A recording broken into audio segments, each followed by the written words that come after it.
ఓట్లతోనే కేంద్రంలో బీజేపీ వరుసగా 3 సార్లు అధికారంలోకి రావడం వెనుక ఆ ఓట్లే. బల్దియా ఎన్నికల్లో 48 స్థానాలు గెలవడం వెనుక హిందూ ఓటర్లే. హిందుత్వ నినాదంతోనే ఇంటింటికి మిగతా పార్టీలతోనూ జై శ్రీరామ్ అనిపిస్తాము. హుజూరాబాద్‌లో కేంద్ర మంత్రి బండి ఈటెల వ్యాఖ్యలకు కౌంటర్‌గా తప్పుడు ప్రచారం చేస్తే కేసులు, సోషల్ మీడియా ద్వారా అసత్య ప్రచారాలు చేయొద్దు. బీఆర్ఎస్, కాంగ్రెస్‌లు బీజేపీని బదనాం చేస్తున్నాయి రామచంద్రరావు. సో, ఇప్పుడు ఈటెల వర్సెస్ బండి సంజయ్ అనేది ఇక బాగా ముదిరింది. ఎంతవరకు ముదిరిందంటే, మత రాజకీయాలతోటి ఎక్కువ కాలం మనము రాజకీయాలు చేయలేము. అందులో కొనసాగలేము. మనము దాన్ని శాశ్వతంగా ఉంచుకోలేము. సో, ఈ మత రాజకీయాలు వద్దు అని ఈటెల రాజేందర్ మాట్లాడతారు. సో, హిందువులు ఓటు బ్యాంక్‌గా మారాలే.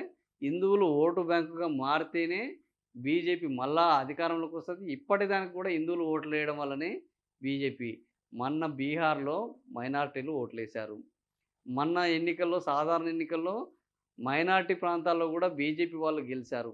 ఇవన్నీ సజీవ సాక్ష్యాలుగా ఉన్న రాజకీయ నాయకుల అబద్ధాలకు అంతు లేదు. వాళ్ళ నాలుకలకు అడ్డు లేదన్నట్టు ఈరోజు హిందువుల ఓట్లే, హిందువులు మాత్రమే ఓట్లేస్తే బీజేపీ గెలిచే పరిస్థితి ఉంటే ఈ రాష్ట్రంలో, ఈ దేశంలో ఇంకా చాలా సీట్లు బీజేపీ ఓడిపోయేది. కానీ వాళ్ళు బండి సంజయ్‌ని చూసి గాదు, ఏదో కిషన్ రెడ్డిని చూసి గాదు. నిజంగా కిషన్ రెడ్డిని చూసి ఓట్లు ఏస్తే మొన్న వీళ్ళకి ఇట్లాంటి దారుణమైన ఓట్లు ఆయనకు పార్లమెంట్ ఎన్నికల్లో ఇదే జూబ్లీహిల్స్‌లో 60,000 ఓట్లొచ్చినాయి. అసెంబ్లీకొచ్చేసరికి 17,000 ఓట్లొచ్చినాయి. అంటే ఇక్కడ బండి సంజయ్‌ని చూసి ఓటేయలేదు, కిషన్ రెడ్డిని చూసి ఓటేయలేదు. కేంద్రంలో ఉన్న మోడీని చూసి ఓటేశారు. కేంద్రంలో రాబోయే ప్రభుత్వాన్ని చూసి ఓటేశారు తప్ప వీళ్ళు ఓటేయలేదు. సో, నాది గాదు గాబట్టి అన్నట్టు వీళ్ళు. సో, ఇక్కడ ఎంత రెచ్చగొడితే మనకంత ప్రచారము. ఏమనంటే హిందుత్వానికి వ్యతిరేకంగా మేము మాట్లాడట్లేదు గదా! ఇది పార్టీ లైనే గదా! ఇది ఆర్ఎస్ఎస్ లైనే గదా! ఇది వీహెచ్‌పీ లైనే గదా! అని చెప్పుకోవడానికి ఉంటది.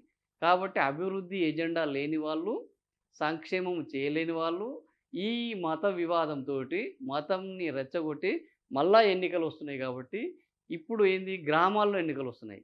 గ్రామాల్లో మెజారిటీ ప్రజలు ఆల్రెడీ పాత బస్తీ వాళ్ళు ఏడున్నారు గాబట్టి, ఎంఐఎం ఎట్లాగో వచ్చేది లేదు గాబట్టి, హిందూ ఓట్లు రావాలంటున్నారు.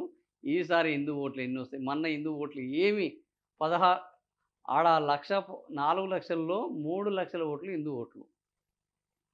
ఆ 3,00,000 ఓట్లలో ఈళ్ళకొచ్చినయి ఎన్నయ్యంటే 17,000. అంటే 2,00,000 పోలయినయి.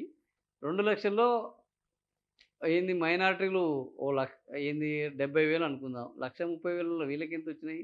17,000. సో, ఈ రకమైన దారుణమైన ఏంది అవమానానికి గురైన ఇంకా మాకేంటి నవ్విపోదురు గాక నాకేంటి సిగ్గు అన్నట్టు ఈరోజు హిందువుల ఓట్లతోనే కేంద్రంలో బీజేపీ, హిందువుల ఓట్లతోనే ఈ 8 మంది గెలిచిరట.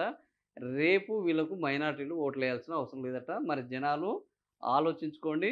బండి సంజయ్‌కి, బీజేపీకి తెలంగాణలో మైనారిటీల ఓట్లు అవసరం లేదట. తెలంగాణలోనే గాదు, దేశంలో గూడా మైనారిటీల ఓట్లు అవసరం లేదట. సో, క్రిస్టియన్‌లు, ముస్లింలు మీరు ఈ ఈ బీజేపీకి ఓట్లేయాల్సిన అవసరం లేదని బండి సంజయ్ చెప్తుర్రు. మరి మీరేస్తారా లేదా? మీరే నిర్ణయించుకోండి.